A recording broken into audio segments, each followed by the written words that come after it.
అందరికీ నమస్కారం. కొత్త కథలోకి స్వాగతం. ఈ కథ పేరు ఈ శిక్ష చాలు. రచన D Kameswari garu. India today 1997లో ప్రచురింపబడింది. చదువుతున్నది దేవి. తప్పకుండా లైక్ చేయండి. హలో సుజాత, బాగున్నావా? బట్టల దుకాణంలో చీరలు చూస్తున్న సుజాత భుజం మీద చేయి వేసి ఆప్యాయంగా పలకరించింది డాక్టర్ అన్నపూర్ణ.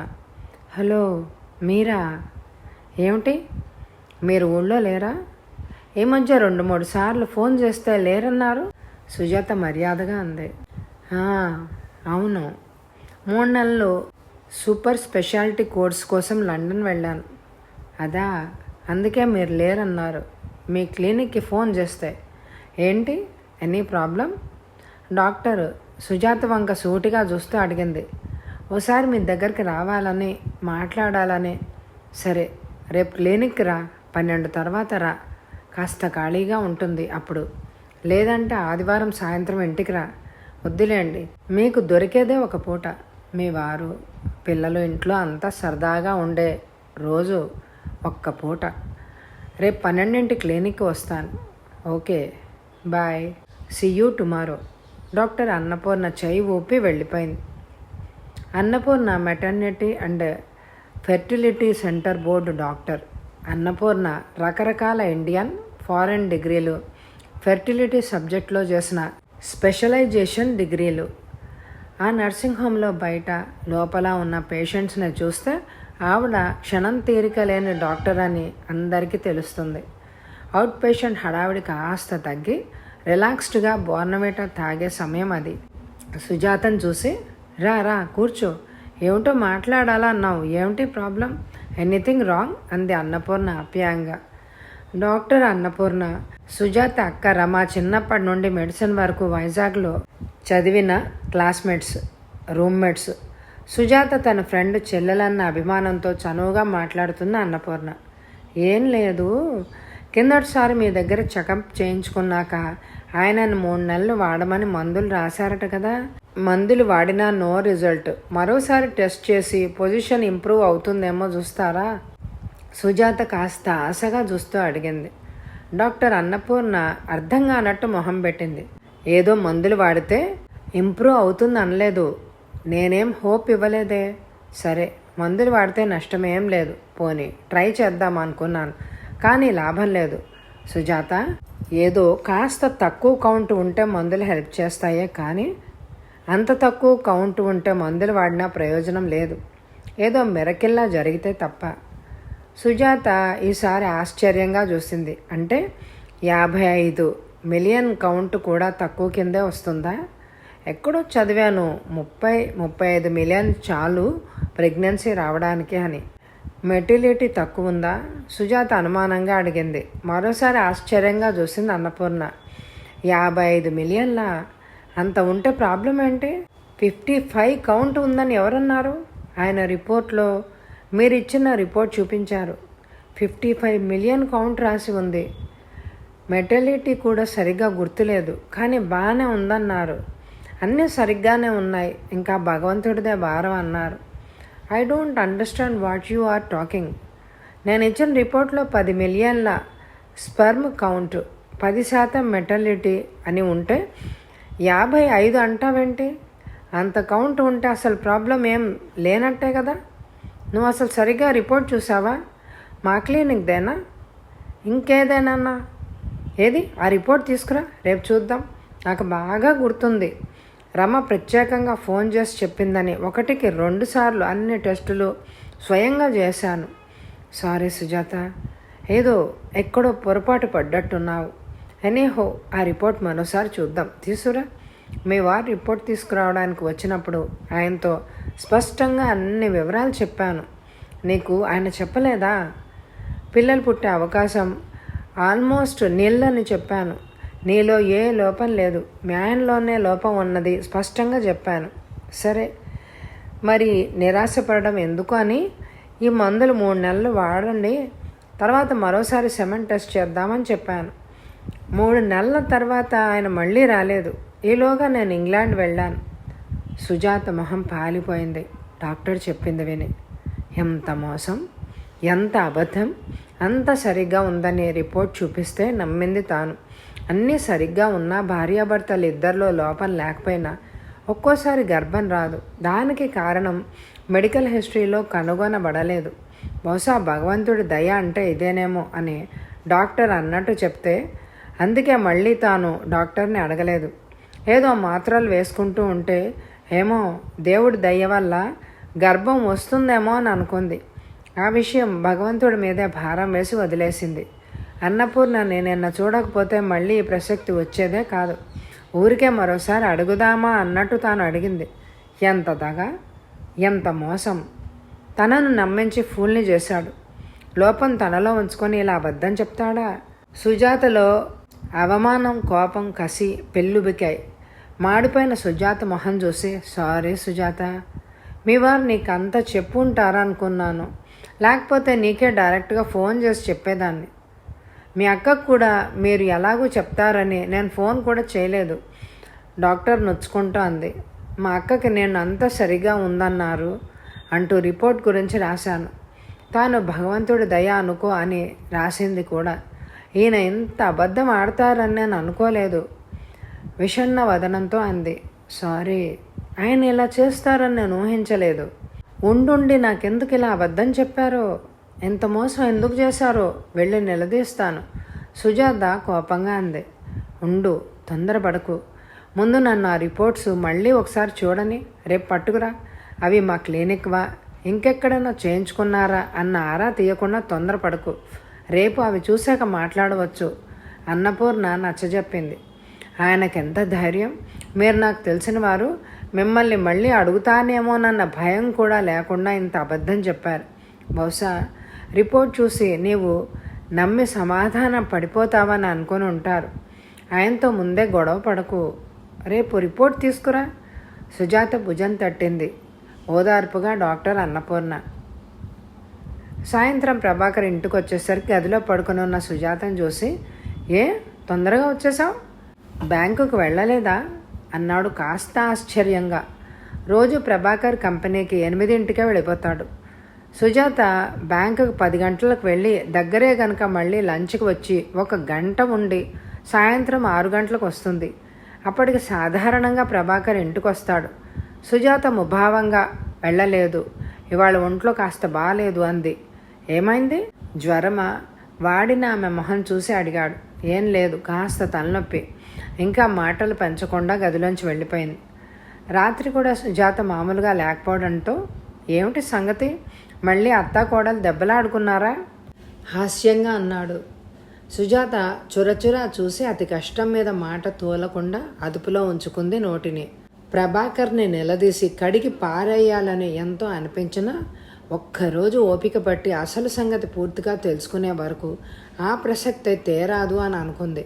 ఉదయం నుంచి మనసు ఉడికిపోతోంది సుజాతకి. అసలు లోపం తనలో ఉంచుకుని లోకం ఎదుట తనని దోషిగా నిలబెట్టాడు. ఉన్న విషయం చెప్తే సానుభూతితో అర్థం చేసుకుని ఏ పిల్లనో పెంచుకునేవారు. అతనిలో లోపం అతను కావాలని చేసింది కాదు కదా. చెప్తే తానే మొగుడిని వదిలేసి పోదు కదా. తన దగ్గర లోటు ఒప్పుకోవడానికి మగ అహంకారం అడ్డొచ్చి ఉంటుంది. పిల్లలు కలగకపోవడానికి కారణం అతనంటే అందరిలో చులకన అయిపోతానన్న భయం కాబోలు. ఎన్నాళ్ళు పిల్లలు కలగకపోతే ఆడదాన్నే గుడ్రాలు అంటూ దోషిగా నిలబెట్టేవారు. ఇప్పుడు అన్ని రకాల పరీక్షలకి వీలు వివరం కలిగాక, మగాడిలో లోపం కనిపెట్టాక ఆడదాన్ని నిందించడం కాస్త తగ్గినా అవకాశం ఉన్నంత వరకు తనలో లోపం బయటపడకుండా చూసుకుంటాడు మగాడు. ఇదే తనలో లోపం ఉంటే ప్రభాకరు ఎలా రియాక్ట్ అయ్యేవాడో. అత్తగారు సాధించి చంపేది. ఇంకా పిల్లలు కలగకపోతే ఆ భార్యను వదిలించుకొని ఇంకో పెళ్లి చేసుకునే వీలు లేకపోయినా సాధింపు ఉండేది. అసలు పెళ్ళయ్యాక ఓ ఏడాది పిల్లలు వద్దనుకుని ఫ్యామిలీ ప్లానింగ్ మాత్రలు వేసుకుంది. 2వ ఏడు మాత్రలు మానక నార్మల్ అయి మళ్ళీ గర్భం రావడానికి టైం పడుతుందని పెద్దగా ఎదురు చూడనూ లేదు, బాధపడనూ లేదు. 2వ ఏడు ఇంట్లో అత్తగారి గొణుగుణ ఎక్కువైపోయింది. ఏమిటోనమ్మ, 25-30 ఏళ్లకి పెళ్ళిళ్ళు చేసుకున్నా ఇంకా పిల్లలు వద్దనుకుంటూ మాత్రాలు మింగడాలు. వీళ్లతో పెళ్ళైన వాళ్ళకి పిల్లలకే ఏడాది నిండిపోయింది.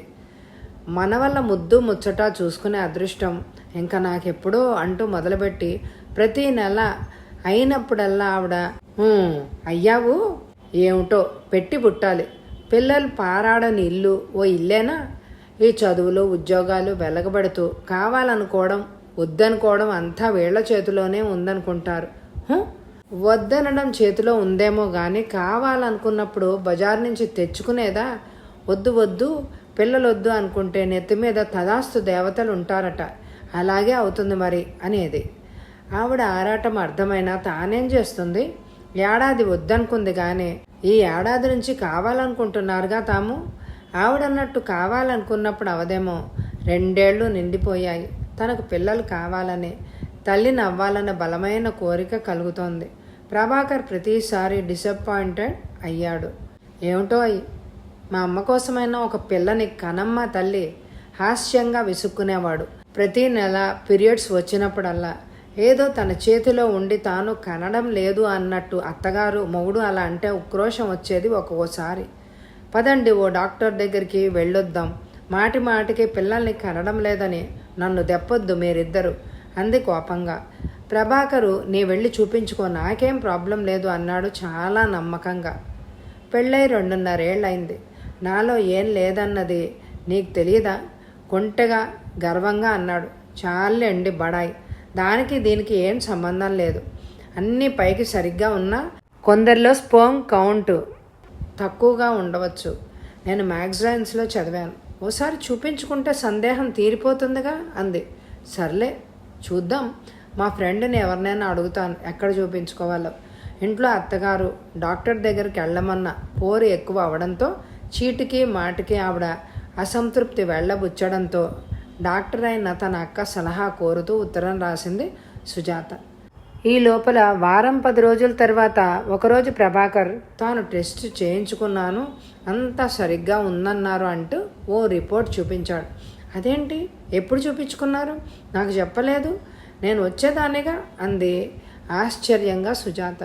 అది మగవాళ్ళది, నీ వెళ్ళి లేడీ డాక్టర్ చేత చూపించుకో అన్నాడు. అంతా సరిగ్గా ఉందన్నాడు కదా అని రిపోర్ట్ సరిగ్గా చదవలేదు. ఆ తర్వాత ప్రభాకర్ ఎందుకో కొన్నాళ్ళు ముభావంగా అన్యమనస్కంగా ఉండేవాడు. మరి అన్నీ సరిగ్గా ఉంటే ఈ పాటికి ప్రెగ్నెన్సీ రావాలేమో అంది సుజాత అక్కడికి వచ్చి. ఏమో నాకేం తెలుసు, నీలో ఏదైనా ప్రాబ్లం ఉందేమో. ఊరికే ఇంకా నన్ను 10 సార్లు విసిగించకు. పిల్లలు లేకపోతే పీడా పోయింది, ఈ గోలతో మనశ్శాంతి లేకుండా పోయింది అని విసుక్కున్నాడు. తల్లి ఏదో అంటే ఆవిడ మీద కూడా ఎగిరాడు 1-2 సార్లు.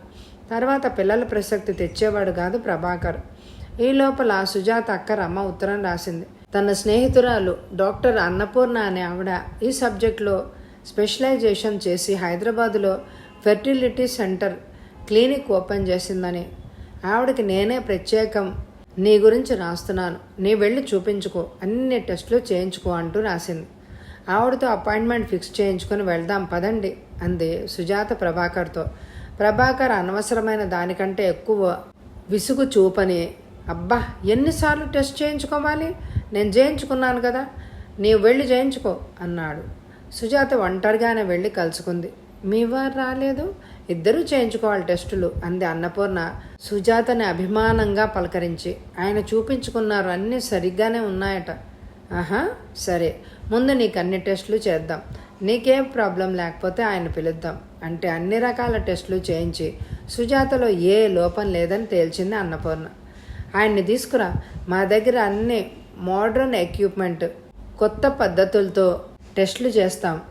ఇదివరకు ఆయన ఎక్కడ చేయించుకున్నారో 1-2 సార్లు చెయ్యాలి ఈ టెస్టులు.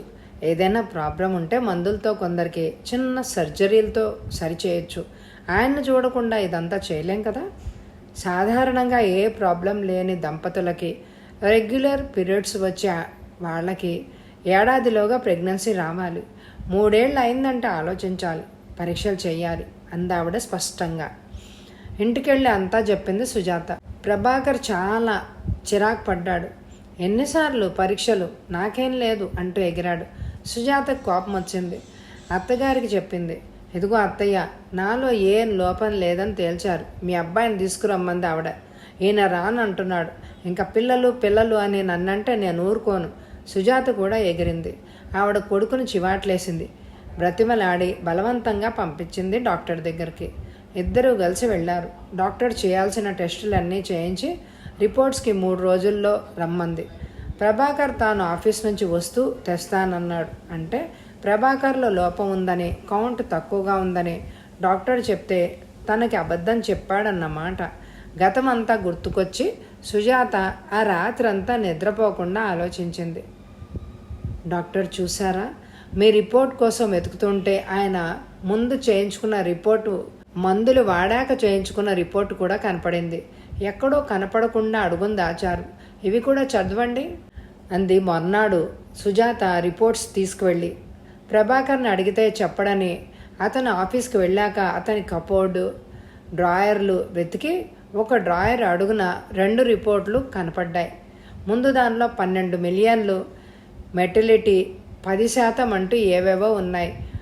డాక్టర్ అన్నపూర్ణ 2 రిపోర్ట్లు జాగ్రత్తగా పరిశీలించింది. చూసావా, ఈ ముందు చేయించుకున్న దానిలో 12 మిలియన్లు ఉంది, మెర్టిలిటీ శాతం 10% ఉంది. మేం చేసినప్పుడు కూడా ఇంచుమించు అంతే, 10 మిలియన్లు ఉంది. మరి మేమిచ్చిన రిపోర్ట్లో 60 మిలియన్ల కౌంటు, 40% మెర్టిలిటీ అని ఎలా ఉంది? సుజాత, ఈ అంకెలు చూస్తుంటే నాకు అనుమానంగా ఉంది. మేం రాసింది దిద్దినట్టుగా ఉంది. చూడు, 10ని 60గా మార్చడం సులభం.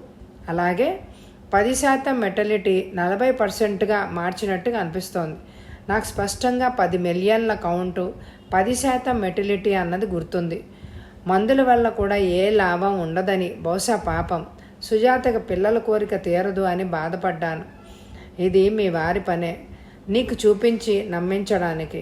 సుజాత ముఖం వివరణమైంది. అంటే మొదటిసారి పరీక్షించినప్పుడు అతనికి తనలో లోపం ఉందని తెలిసినట్టుంది. అందుకే ఆ చిరాకు, కోపం. రెండోసారి రమ్మంటే తన గుట్టు బయటపడుతుంది అని రానన్నాడు. ఈ రిపోర్ట్లు, అంకెలు ఇలా తారుమారు చేసి తనని ఎంత నమ్మించాడు. ఐఎమ్ సో సారీ సుజాత, మీ వారు ఇదంతా ఇలా మ్యానిపులేట్ చేస్తారు అని అనుకోలేదు. కానీ ఆయన ధైర్యాన్ని మెచ్చుకోవాలి.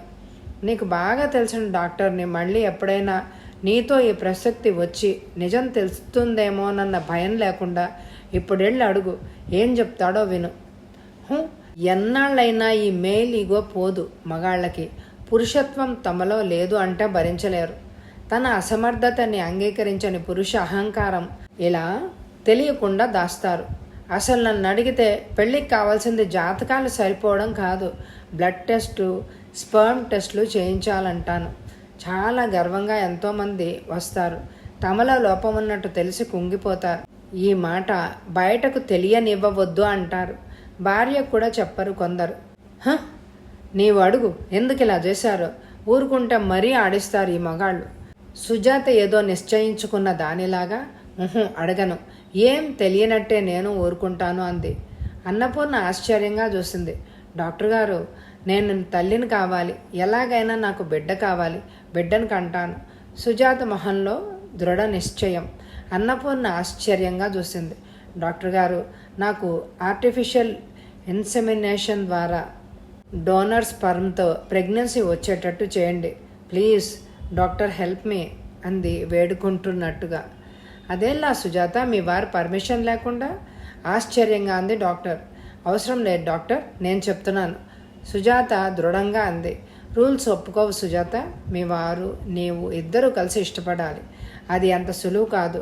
మంచి డోనర్ స్పర్మ్తో ప్రయత్నించాలి. ఒకసారి గర్భం వచ్చేదు, కనీసం 2-3 సార్లు ప్రయత్నించారు. నెలలో అండం విడుదల అది లెక్క కట్టి చాలా తతంగం ఉంది దానికి. మీ వారితో చెప్పి ఇద్దరూ నిర్ణయించుకోండి. మీరు మీ ప్రయత్నం చేయండి డాక్టర్, మా వారికి ఏం చెప్పాలి అన్నది నేను చూసుకుంటాను, అది నాకు వదిలిపెట్టండి సుజాత బ్రతిమలాడింది. అంటే అది ఎలా సుజాత? ఆయనకి సంగతి తెలిస్తే డాక్టర్గా నేను దోషినవుతాను. పోలీస్ కంప్లైంట్ ఇచ్చి శిక్షించే హక్కు కూడా ఉంటుంది. ప్లీజ్ నా కోసం మీరు చిన్న సహాయం చేయండి డాక్టర్. ఆయనకి ఏం లోపం లేదని కదా చెప్పుకున్నారు. నాకు ప్రెగ్నెన్సీ వస్తే నన్ను ఎలా అనుమానిస్తారు, ఎలా నిలేస్తారు? దేవుడు దయదల్చాడు అంటాను. Tit for tat. ఆయన చేసిన మోసానికి నేను మోసం చేస్తాను కసిగా అంది సుజాత. సుజాత పాయింట్ అర్థమై ఆలోచనలో పడింది డాక్టర్. ఇది రిస్క్తో కూడింది. ఇది నీ సొంత ఆలోచన, నాకేం సంబంధం లేదు. నీ ఇష్ట ప్రకారం చేయించుకుంటున్నట్టు నీవు ఒక కాగితం ఇవ్వాలి. రేపేదైనా అనుకోనిది జరిగినా బ్లేమ్ నీవు తీసుకోవాలి, నాది కాదు. ఇది కూడా నీ కోసం ఎంతో సాహసం చెయ్యాలి. నేనన్నిటికీ సిద్ధమే. ఈ విషయం మీకు నాకు తప్ప ఎవ్వరికి తెలియకూడదు. మీ ప్రయత్నం మీరు చేయండి. ఖర్చు బాధ నాది. సుజాత అన్నపూర్ణ చేయి పట్టుకుంది. అన్నపూర్ణ సగం అంగీకారంతోనే తల ఊపింది. 3 నెలల తర్వాత పీరియడ్స్ మిస్ కాగానే సుజాత వెళ్ళి చూపించుకొని ప్రెగ్నెన్సీ టెస్ట్ చేయించుకొని కన్ఫర్మ్ చేయించుకుంది. ఆ రాత్రి ప్రభాకర్ రాగానే గదిలో చాలా సంబరంగా సినిమాటిక్గా సిగ్గుపడుతూ, మన కోరిక ఎన్నాళ్ళకి తీరిందండి, దేవుడు ఇన్నాళ్ళకి దయతలిచాడు, నాకు నెల తప్పిందండి, వారం రోజులు బట్టి అనుమానంగా ఉంటే ఈరోజు వెళ్ళి టెస్ట్ చేయించుకున్నా, కన్ఫర్మ్ అయింది గోముగా అంది. ప్రభాకర్ ఒక్క క్షణం తెల్లబోయాడు. షాకింగ్ న్యూస్ విన్నట్టు కలవర పడిపోయాడు. మొహంలో రంగులు మారిపోయాయి. అదేమిటి, ఎలా ఎలా అయింది అన్నాడు తడబడుతూ. ఎలా అవడమేమిటండి, భలేవారే, మొగుడు పెళ్ళాలు కాపురం చేస్తే పిల్లలు పుట్టరా? అది కాదు ఇప్పుడెలా, ఎన్నాళ్ళకి తడబడిపోయాడు. ఏదో ఇప్పటికన్నా అయింది, డాక్టర్ ఏ లోపం లేదు, దేవుడి మీద భారం వేయమన్నారుగా, ఏమిటో అన్నీ మన చేతిలో ఉన్నాయి అని అనుకుని వెర్ర వీగుతాం. పుట్టుగా చావు మన చేతిలో ఏముంది, ఎప్పటికి జరగాలనుందో జరిగింది. అమ్మయ్య, ఇంకా ఈ శుభవార్త మీ అమ్మగారికి చెప్పాలి సంబరంగా అంది. సుజాత డాక్టర్ దగ్గరికి వెళ్ళావా? ఆవిడేమంది నసుకుతూ అన్నాడు. యూరిన్ టెస్ట్ చేయించి కన్ఫర్మ్ చేసి చెప్పింది. ఇంకేం జరగనట్టు మామూలుగా అంది. అతని మొహం నల్లబడింది. ఏమన్నాలో తోచలేదు. మనసులో రకరకాల భావాలు, అనుమానాలు. అసంభవం ఎలా అయింది? సుజాత ఏం చేసింది? ఈ బిడ్డ తనదేనా, లేక సుజాత ఏదైనా కాని పని చేసిందా? ఏంటండి అలా ఆముదం దాగినట్టు మొహం పెట్టారు? ఈ వార్త విని ఎంతో సంతోషిస్తారనుకున్నాను, మీకేం సంతోషంగా లేదా? పుంగమూతి పెట్టింది. అది కాదు, ఏమిటో నమ్మకం కలగడం లేదు, ఎన్నాళ్ళు అవనిది ఇప్పుడలా అయిందా అని తడబడుతూ అన్నాడు. సుజాత కొంటగా చూసింది. బాగుంది వరస. అయిందన్న సంతోషం కంటే ఎందుకు అయిందన్న సందేహం ఎక్కువగా ఉన్నట్లుంది. ఆలోచనలు చాలించి ఈ శుభవార్త అత్తగారికి చెప్దాం రండి. ప్రభాకర్ బలవంతంగానే చెయ్యి పట్టి లాక్కెళ్ళింది. మిస్టర్ ప్రభాకర్, గర్భం ఎన్నాళ్ళు రాలేదు, ఇప్పుడెందుకు వచ్చింది అన్నదానికి ఏ డాక్టరు జవాబు చెప్పలేరు. అన్నపూర్ణ నవ్వుతూ అంది.